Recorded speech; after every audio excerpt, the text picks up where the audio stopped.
Well, those who are more progressive usually talk about the positive aspects of public space. Those who are critical usually talk about sort of the conflicts and the inequalities. And I think we need to bring these two ways of thinking at least together and even overcome them in striving for something that is utopia, but not in a past, sort of in a future that is unachieved, or in a promise for the future that might remain unachieved, like for the ideal type public space, but in a claim to take action now and to change politics now.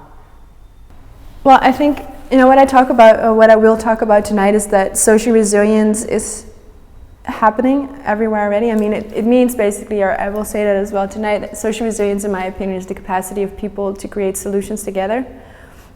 And I think we've been seeing that quite a lot over the last couple of years in countries and cities where things did not go so well. But they're very much to do with a shift in attitude towards the type of planning approach. Either you plan for people or you plan with people. I think playing always can make the future better. That's my own opinion. So what I really would love that people in all over the world see this and think, hey, why don't we play more in our city? A visionary city is really the one that we agree that we really find is a value, which is recognizing all the assets in the city, social assets, natural assets, and then treating them as precious and nurturing them like the city is a garden, instead of allowing those valuable things to be underrepresented or undervalued or ignored. When you start to play with the city, you start to interact with the city, and you will find new places.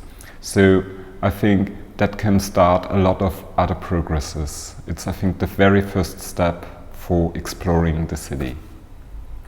And even though in Vienna, things are still going pretty well and most people are comfortable. I mean, obviously not everybody. I mean, every day you walk into the streets, you see plenty of people that could use some solidarity or support.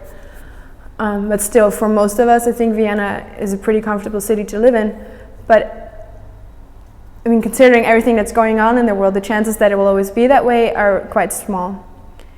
So that is why I think social resilience is important now in Vienna, to start building that and to have people come together and say, okay, what's going on in my city?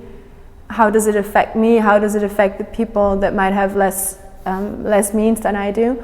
And how can we solve these problems? And how can we really build a city that is capable to deal with the challenges of the future?